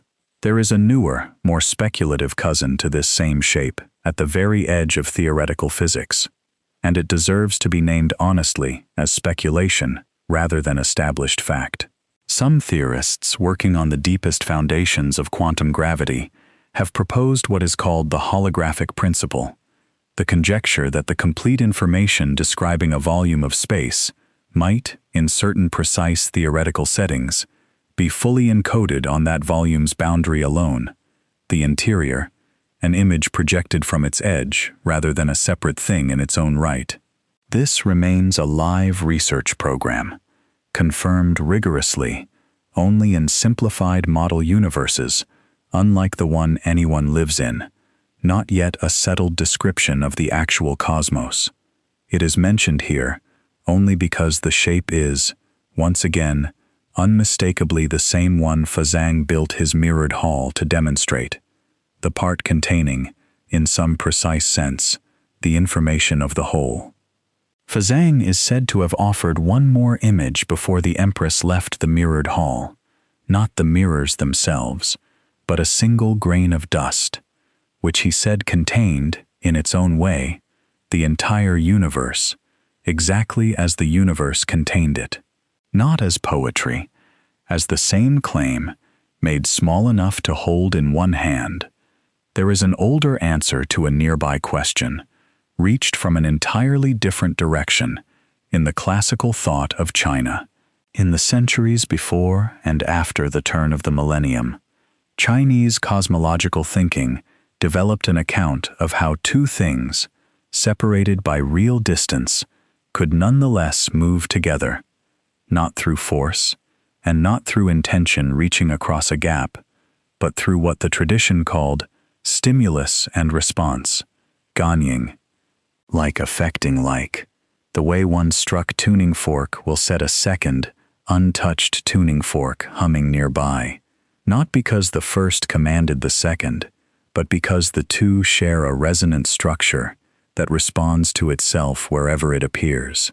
The classical text called the Huainanzi, compiled under royal patronage in the 2nd century, before the Common Era, is full of this reasoning, the assumption that categories of things stay bound to their own kind across distance, responding to one another the way a struck note calls out its own harmonic elsewhere in the room, with no messenger required. The text reaches for the most ordinary evidence available to make its case. Amber rubbed, drawing mustard seed chaff toward itself across open air, the lodestone drawing iron, the tides answering the moon, without anything visibly passing between them. None of these, to the compilers of the Huainanzi, needed a messenger. Like called to like, and the like responded. This is, of the 4 traditions gathered here, the one that sits closest in raw shape to what a psychiatrist much later would insist on calling acausal, 2 events, correlated meaningfully, with nothing passing between them. Resonance is not a signal sent. It is a shared structure answering itself. The principle was not confined to Taoist cosmology alone, and treating it as though it were is its own kind of flattening. The Han Dynasty Confucian scholar Dong Zhongshu, working in the 2nd century before the Common Era in the imperial court itself, built an entire theory of governance on the same resonant logic, arguing that a ruler's conduct and the movements of heaven answered one another through Ganying, so that misrule could be read directly in the appearance of comets, droughts, or eclipses, not as punishment sent by a will, but as one register of the cosmos answering a disturbance in another. Resonance, in Han thought, was less a Taoist specialty than a shared cosmological grammar, spoken across schools that agreed on almost nothing else. You have perhaps hummed a single note near an open piano and heard, faintly, an unstruck string somewhere inside it begin to answer on its own. Nothing was sent to that string. It was only already tuned to answer. What most accounts of Taoist cosmology flatten into a single, undifferentiated wisdom is, in fact, a real and unresolved argument within the tradition's own commentarial history, and the flattening loses something important. The foundational text, the Tao Te Ching, was read one way by the 3rd century commentator Wang Bi, for whom the way, the Tao, is fundamentally a kind of nothingness, an absence at the root of being, approached through a stripping away of concept and desire. It was read in an almost opposite key by the roughly contemporary commentary attributed to He Shanggong, for whom the same text is far more concerned with cultivating the body, breath, and long life, treating the Tao as something closer to a vital cosmological substance to be cultivated than a metaphysical absence to be realized. 2 serious readings of the identical 81 chapters, arriving at pictures of reality that barely resemble each other. Anyone quoting the Tao as though it named one settled doctrine is quietly choosing a side in an argument the tradition itself never finished having. Set beside Bell's theorem, Ganying offers a genuinely different architecture than Huayan's interpenetration, and the difference is worth holding on to rather than blurring. Interpenetration describes a single, undivided whole in which parts cannot be fully separated, even in principle. Resonance describes 2 things that remain genuinely distinct and separate, correlated not because they are secretly one thing, but because they share an underlying category that answers to itself. This is, if anything, the closer structural cousin to what entanglement actually shows. 2 particles, still 2, still individually locatable, and yet correlated in their behavior in a way that no signal explains. Physics did not confirm the tradition. The tradition did not predict the physics. The convergence is architectural. 2 ways of noticing that correlation without contact is a real feature some structures of reality can have, arrived at from opposite ends of the world, and separated by 2,000 years. There is a plain image the tradition's own text already offered, long before any commentator arrived to explain it. Rubbed amber, and the mustard seed chaff that leaps toward it across open air, drawn by nothing anyone could see traveling between them. A different tradition altogether, on the far western edge of the same medieval world, built its own architecture for a related but distinct question. Ganying explained how two things, remaining genuinely separate, could nonetheless correlate without a signal between them. It did not ask where meaning and matter actually meet, only how they answer one another across a gap. A tradition arising centuries later, in a very different corner of the same broad Eurasian landmass, went looking for exactly that meeting place instead.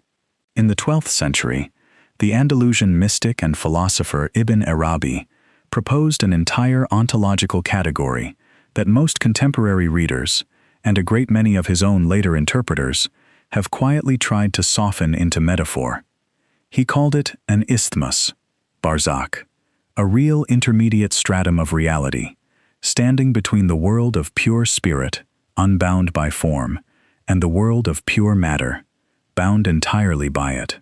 Within this isthmus operates what Ibn Arabi named the presence of imagination, hadrat al-khayal, not imagination in the modern sense of something merely invented or unreal, but a genuine ontological register in which meaning takes on shape and shape becomes charged with meaning, where a dream, a vision, or an outer event can share a single form because they arise from the same intermediate stratum rather than from two separate and unrelated worlds. This is not psychological metaphor, however comfortable that reading has become. Ibn Arabi's own texts are explicit. The imaginal realm is as ontologically real as the physical world and the world of pure intellect, standing between them, not reducible to either. The doctrine unsettled the orthodox theology of his own century so thoroughly that scholars spent the following 600 years arguing over how much of it could be preserved without being formally condemned, a controversy still audible in serious Islamic philosophy today, and largely invisible in the popularized, comfortably vague version of Sufism that circulates in the West under his name.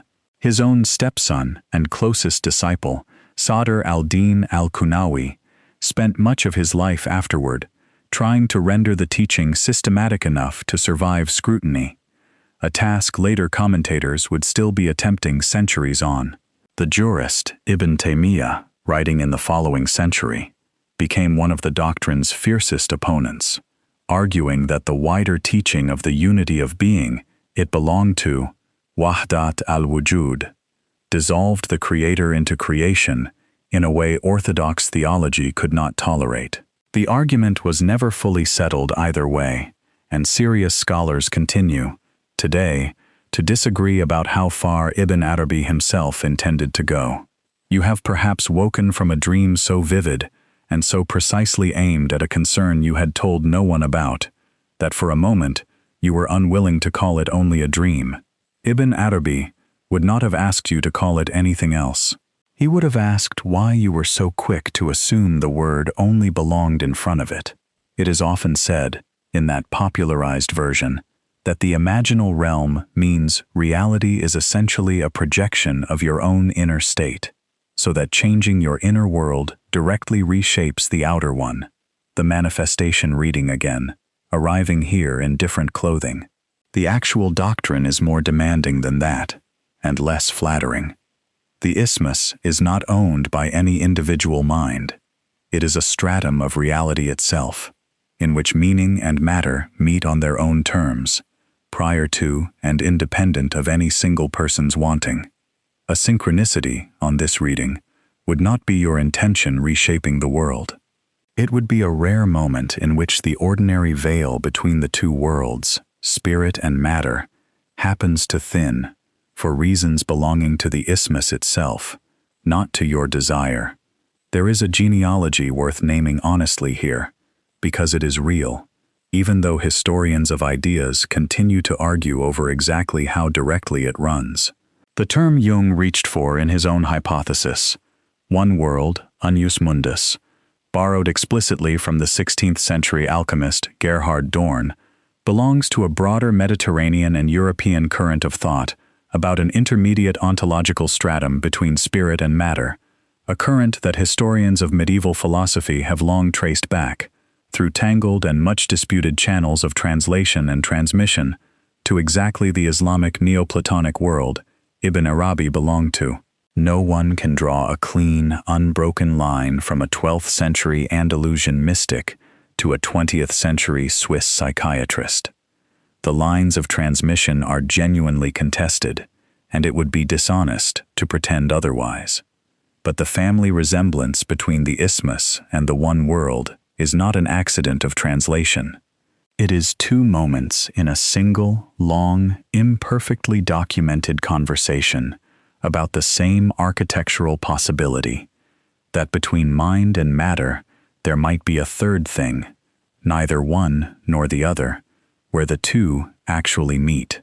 The structural parallel to physics belongs here with unusual precision, closer to the actual shape of the measurement problem than either of the traditions already named. The Heisenberg cut, examined honestly in the last movement, is not a fixed boundary between the quantum and the classical.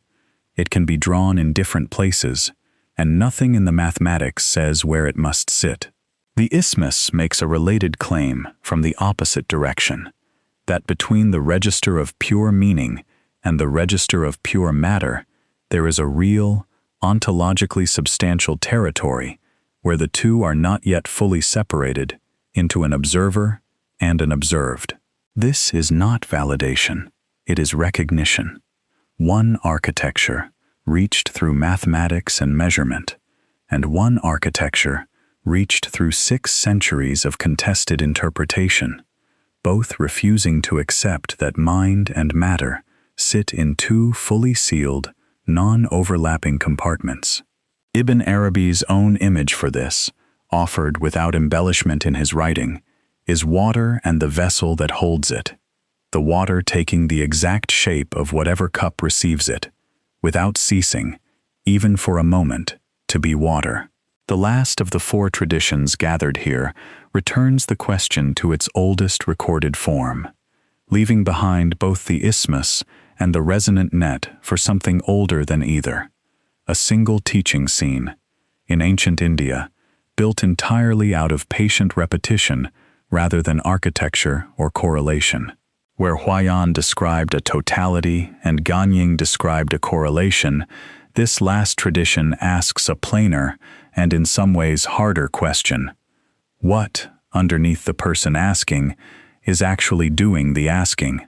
In the 6th chapter of the Chandogya Upanishad, composed in the centuries before the Common Era, a sage named Uddalaka Aruni sets out to instruct his son, Shvetaketu, who has returned from years of formal study, proud of his learning, and, in his father's judgment, still missing the one thing that matters. Uddalaka does not argue the point abstractly. He builds it through a sequence of concrete demonstrations, patiently, one at a time. Salt, dissolved fully into water, vanishes to the eye, and yet remains present in every part of the water, tasted no matter where the water is sampled. Rivers, each with their own name and course, empty into the sea and lose all trace of their separate identity within it. The sap that rises through a tree cannot be located in any single branch or leaf, and yet the whole tree lives by virtue of it, everywhere at once. After each demonstration, Uddalaka returns to a single refrain, addressed directly to his son. That subtle essence, unseen, is the self of all this, and you are that thou art, tat tvam asi. The popular version of this teaching strips away everything except the final 4 words, offered as a stand-alone slogan meaning, more or less, that you are divine, that your consciousness is the ultimate reality, and, in its more recent and more corrosive form, that this same consciousness is what quantum mechanics has proven collapses the wave function, that Vedanta and physics have converged, at last, on you as the author of the world. The actual teaching, read in the sequence Uddalaka built it in, claims something more precise and considerably less flattering to the individual ego. What is being identified with the self is not the personal, willing, desiring you of ordinary daily concern. It is a subtle essence, closer, in the tradition's own later commentary, to being itself, Brahman, than to any particular person's mind, and the entire pedagogical structure exists to dissolve the felt boundary between the small self and that essence, not to elevate the small self to cosmic authorship. Centuries later, the philosopher Shankara, systematizing this teaching into the school properly called Advaita, meaning not two, built careful technical apparatus around exactly this distinction, separating the individually embodied soul, jiva, bound to memory, personality, and craving, from the self that Uddalaka's whole demonstration was actually pointing toward, a distinction the four-word slogan erases completely, and the physics, already examined on its own terms in the last movement, does not make the claim being borrowed here in the first place. No experiment has ever shown that a conscious mind, as opposed to any sufficiently forceful interaction at all, is required to settle a quantum measurement. The teaching does not need the physics. The physics does not offer what the borrowing assumes. The structural parallel, held at the correct distance, touches the same architecture Bell's theorem revealed, rather than the observer question already closed off in the last movement. What Bell's inequality demonstrates is that the felt separateness of two entangled particles is not the deepest fact about them, that beneath the appearance of two independent objects sits a single, undivided situation, resisting any clean division into parts. Uddalaka's sequence of demonstrations makes an architecturally similar claim about the felt separateness between the self and the essence underlying all things, that the boundary experienced as absolute in the ordinary business of a day is not the deepest layer of what is actually the case.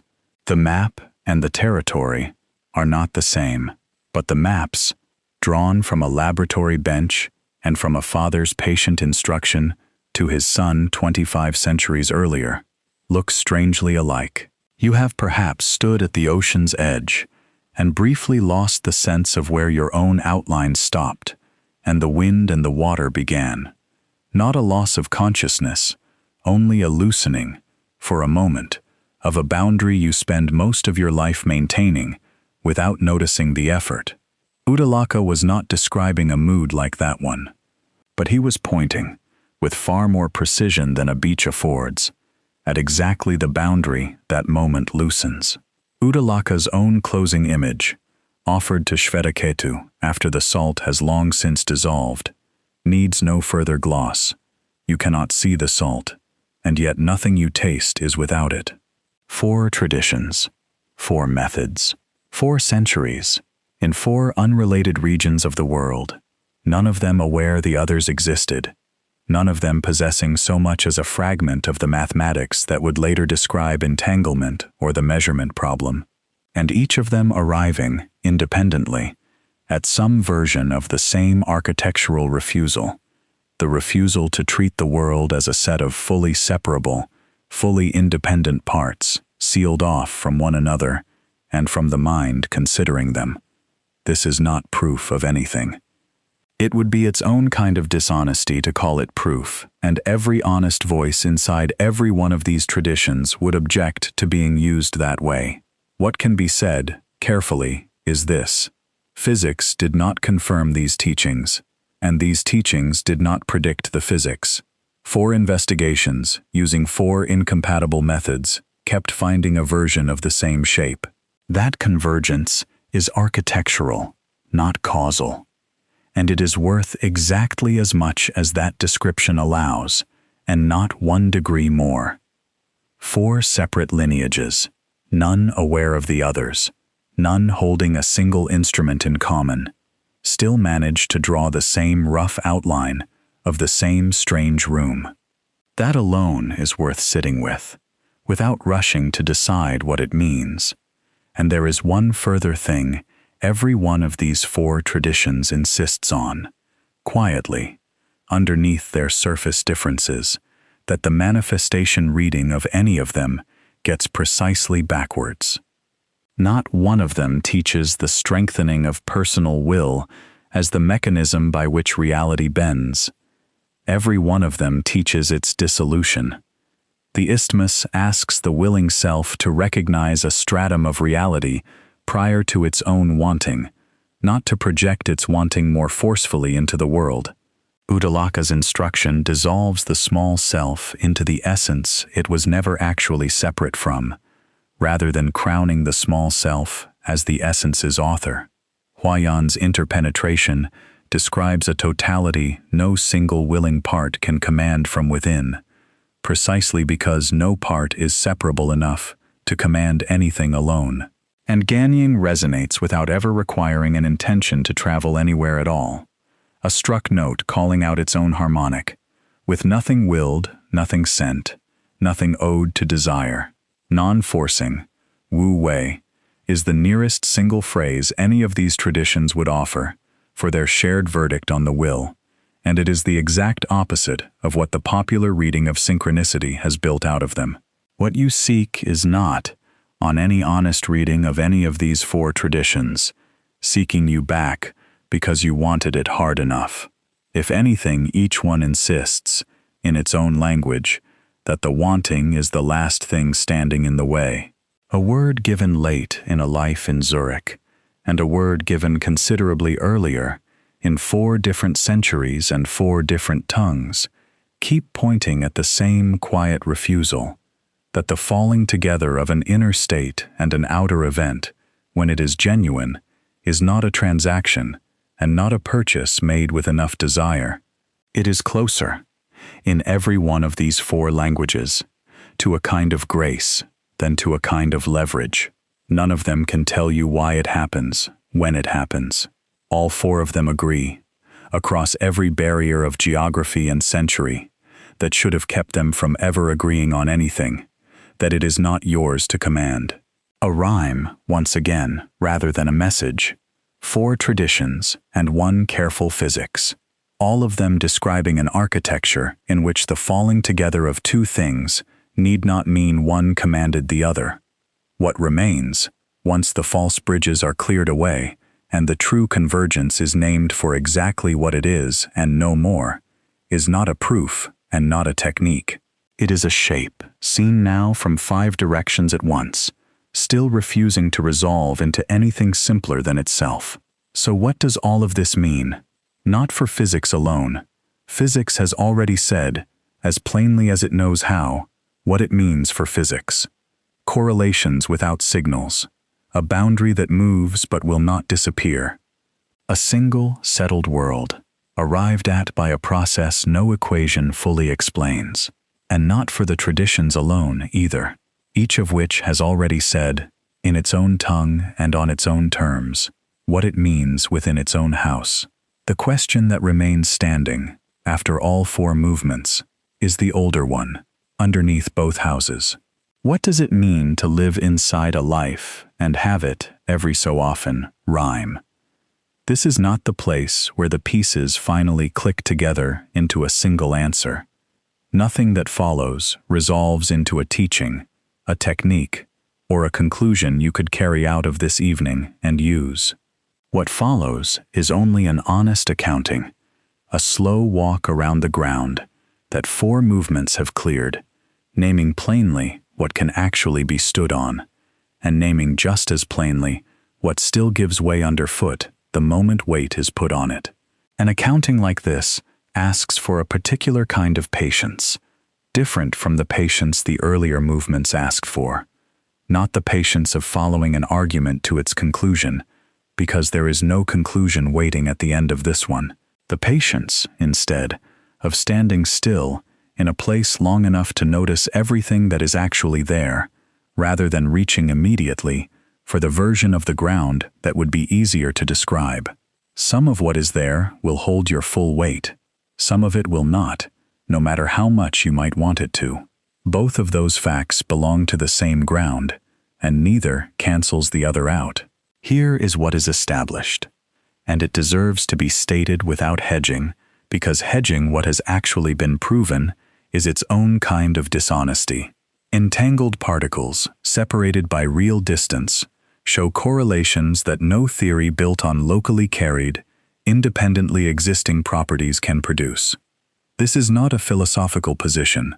It is a measured fact, shown first as a mathematical possibility by John Bell in 1964, tested for the first time by Clauser and Friedman in 1972, sharpened considerably by Aspect a decade later, and closed against every loophole a careful skeptic could raise by 3 independent laboratories in 2015, a body of work honored by the Nobel Committee in 2022.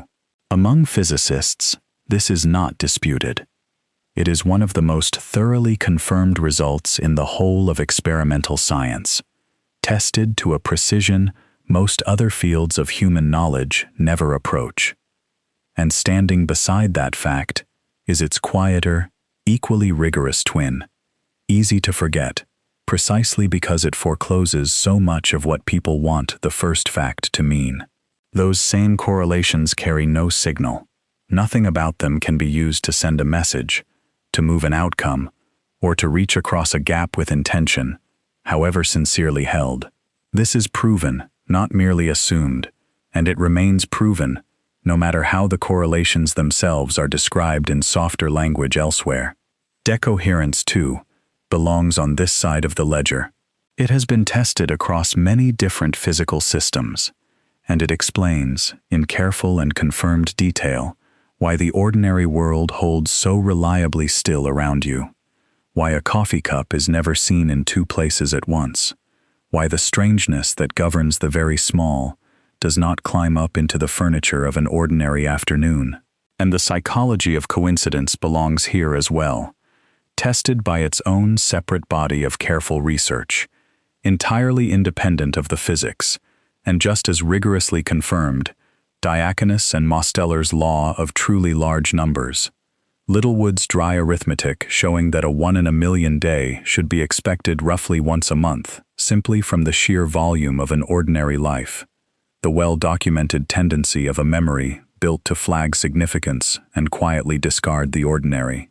Together, these account for a very great deal, perhaps, on the coldest and most careful reading, nearly all, of what any person will experience as a meaningful coincidence across an ordinary lifetime. None of this is speculation.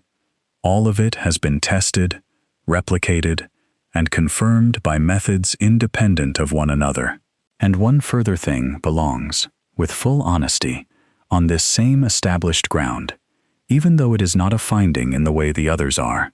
2 of the most careful minds of the 20th century, a psychiatrist and a physicist, spent decades of their working lives taking this exact question seriously, in earnest, corresponding, disagreeing, refining, neither one ever quite persuading the other to abandon his own discipline's caution.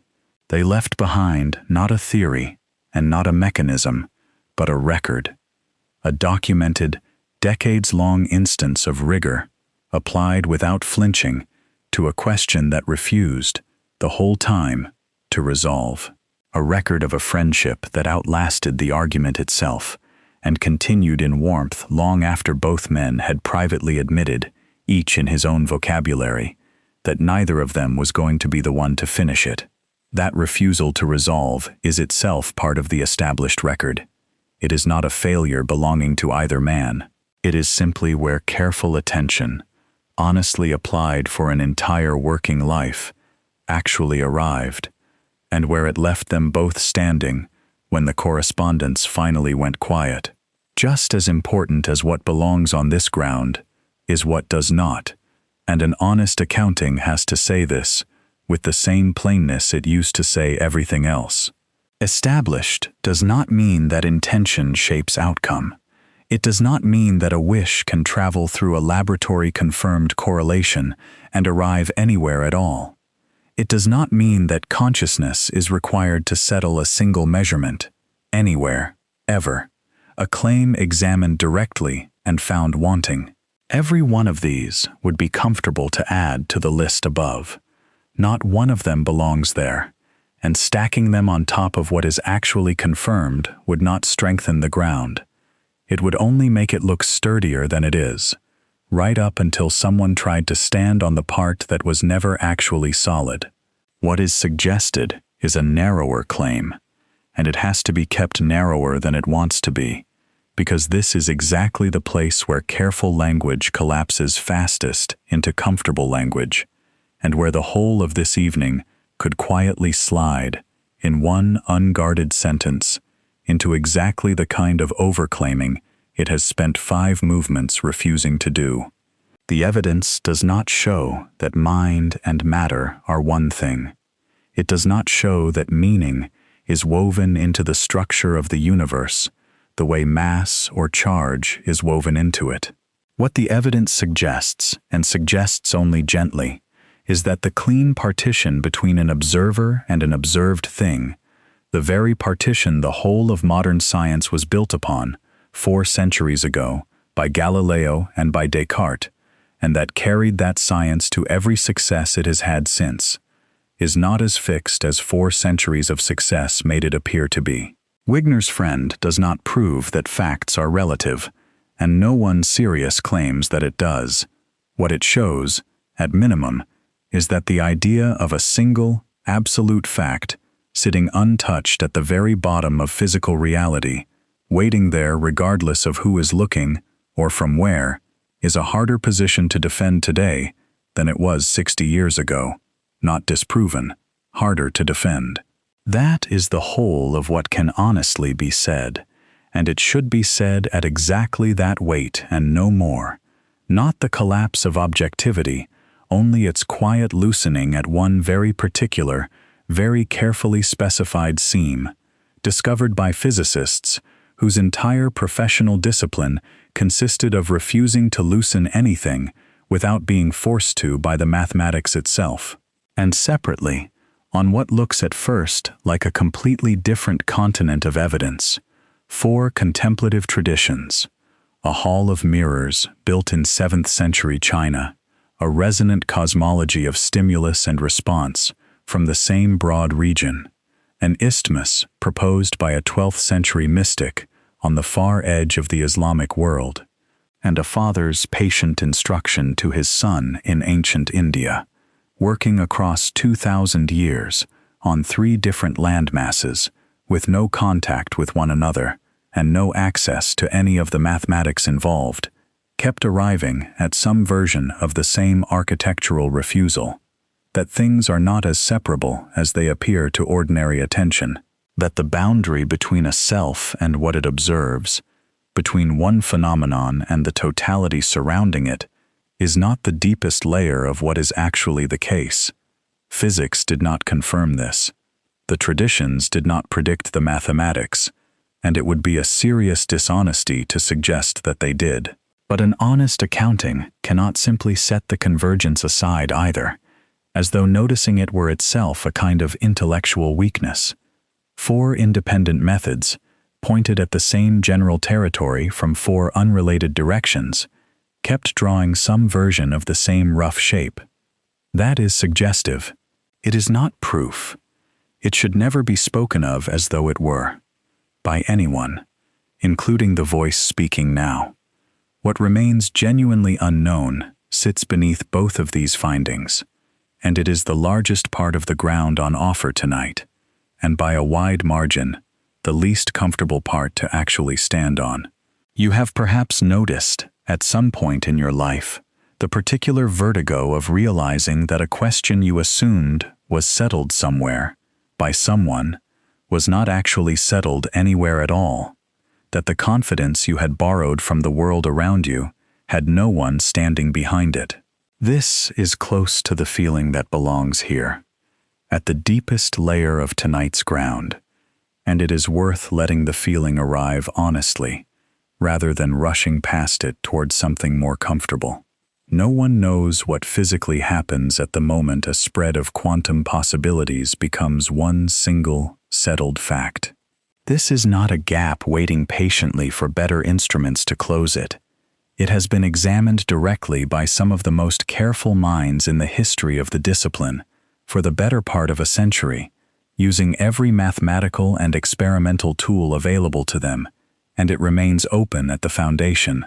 Not open because the question is unclear, open because the answer genuinely is not known.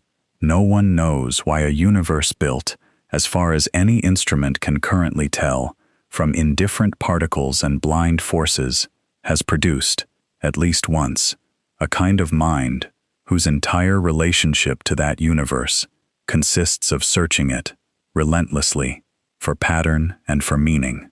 This is sometimes called the hard problem of consciousness, and the name undersells it. It does not ask how a brain processes information. That part, however intricate, is at least in principle answerable by more neuroscience, more mapping, more patient work at the bench. It asks why there is anything it is like to be the thing doing the processing at all, why the lights are on in there, rather than everything happening in the dark, unfelt, the way it apparently happens in a thermostat or a stone. Physics currently has no tools even to properly formulate this question, let alone answer it, and it would be dishonest to pretend that decoherence, or entanglement, or any result named in this script so far, makes any real progress on it whatsoever. The two unknowns sit near each other, and they are tempting to fold into one. But they are not the same question, and folding them together is exactly the kind of cheap convergence an honest accounting has to resist. One asks what happens to the mathematics at the moment of measurement. The other asks why there is anyone home to notice that anything happened at all. And beneath both of these unknowns sits the oldest and plainest one of all, the one this entire evening has circled, from its very first sentence, without ever once landing on it directly, because no one, in the whole of recorded human effort, has ever been able to land on it directly. Whether meaning is a feature of the world, sitting there prior to any mind, waiting patiently to be found by whatever is capable of finding it, or whether meaning is a feature of the mind alone, laid over a world that does not, in itself, contain any meaning at all, the way a projector lays a moving image onto a blank and entirely indifferent wall, the wall itself never once changing beneath the picture. No experiment has settled this. It is difficult to imagine, even in careful principle, what experiment ever could, since any instrument built to detect meaning would first have to smuggle in an answer to the very question it was meant to test. No contemplative lineage has settled it either. Whatever confidence its more polished language might suggest to an unpracticed ear encountering it for the first time. It is open. It has been open the entire time you have been listening to this. Anyone who tells you otherwise, from either direction, dressed in whichever vocabulary, equations, or scripture, is selling you something they do not actually have in their own hands. Sit with that for a moment before moving past it, because it is easy to let a sentence like that one slide by without feeling its actual size. Every coincidence you have ever felt as meaningful, every word arriving twice, every face that surfaced in your mind moments before it appeared at your door, has been sitting the entire time on top of this exact unresolved floor, not resolved by tonight, not resolved by any night that has come before it, for anyone, in any tradition, in any laboratory. The floor was never solid. It was only, until now, unexamined. A careful materialist, listening patiently to everything this evening has offered, would want one thing said plainly here, and it deserves to be said at full strength, rather than softened for comfort. It remains entirely possible, arguably still the single most likely account, judged by ordinary standards of evidence, that a meaning-hungry brain, shaped across millions of years to find pattern, because missing a real one could once be fatal, produces the entire felt experience of synchronicity on its own, reliably, out of nothing stranger than large numbers and a short memory for all the misses. No beetle at any window, no isthmus, no resonant net, no essence dissolving the boundary of the self. Only a very good pattern detector, running exactly as it was built to run, inside a world large enough and old enough to keep it constantly, reliably fed. Nothing in the last 4 movements rules this possibility out. Nothing in it was ever going to. It would be its own kind of dishonesty to imply otherwise, here at the end, simply because the alternative makes for a better closing to a piece like this one. This position asks for nothing exotic. It asks only that the ordinary explanation be allowed to remain ordinary, rather than dressed up in borrowed strangeness it was never going to need. A careful contemplative, listening to those same 4 movements, would want something said with equal plainness from the opposite direction, and it deserves exactly the same weight, rather than a courteous afterthought. That no amount of correlation measured in a laboratory, however strange, however thoroughly confirmed, was ever going to serve as a substitute for what centuries of trained, silent attention actually claim to reveal to a person directly, from the inside, about the nature of their own mind and its relationship to what surrounds it. That the value of sitting still for years was never contingent on a physicist eventually vindicating it, and was never going to be strengthened by one either, and that borrowing the language of entangled particles and collapsing wave functions to prop up an old and self-sufficient teaching was never necessary in the first place, and was rarely, historically, particularly honest either. A modern anxiety, dressed in old robes, reaching for equations it did not need, and, in most cases, did not actually understand. Both objections are serious. Neither one is a straw man, built only to be knocked down for the sake of appearing balanced. Both deserve to be held, fully, at the same time, rather than answered away for the sake of a tidier ending than the evidence actually supports. The honest position does not choose between them, tonight or at any other time. It stands in the open space both of them are pointing toward, from opposite sides of the same unresolved question, and it stays there, without discomfort, because that discomfort was never actually necessary to begin with. Certainty was never on offer here. It was never going to be. What remains, once both objections have been given their full weight, and neither has been allowed to win, is not a position at all. It is closer to a posture. What is being asked of anyone willing to stand here, honestly, for more than a moment? You have carried something into this evening that no equation and no scripture was ever going to be able to settle for you. A moment, perhaps, when the outer world seemed to answer something you had never said aloud to anyone. A word that arrived twice in a single day, from 2 people who had never met. A thought about someone, unbidden, in the exact minute before they called. A coincidence precise enough that letting it be only chance felt, in the moment itself, like its own quiet kind of violence against what had just happened. You are not being asked, now, to decide what that moment actually was. You are only being asked to notice something simpler than a decision, that you have already stood, in your own ordinary way, exactly where the most careful minds bent over equations and the most careful minds seated in silence have both stood, in front of a correspondence you could not fully explain and could not fully dismiss either, turning it over, unresolved, the way a hand turns over a stone it has no intention of putting down, and no intention of keeping either. That standing is not naivety. It was never naivety. Whatever the more careless corners of either science or spirituality might have implied to you before tonight, and it is not evidence of anything beyond itself. It is simply the place a reflective life eventually arrives, if it stays honest for long enough not to force an answer in either direction, and honest enough not to be embarrassed by how long the question is taking to resolve, or by the real possibility that it never will. Most people, most of the time, are given no room to simply stand there. The world asks for a verdict. It asks whether you are the kind of person who believes in such things or the kind who does not, as though the honest answer had to sort neatly into one of two waiting boxes. It rarely does. It did not tonight either. Nothing in what has been said tonight asks you to believe anything. Nothing in it asks you to act on anything, or change anything, or seek anything out.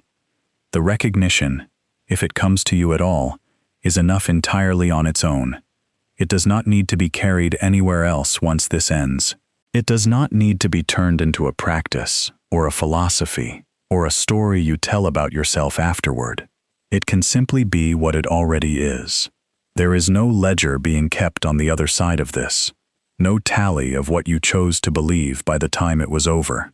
The question was never a test. It was only ever a question, older than any answer that has ever been offered for it, patient enough to wait considerably longer than one long evening for you to decide anything about it at all, or, just as honestly, to decide nothing and let it remain exactly as open as it has always been. The night will go on, whether or not this particular question is ever settled inside it.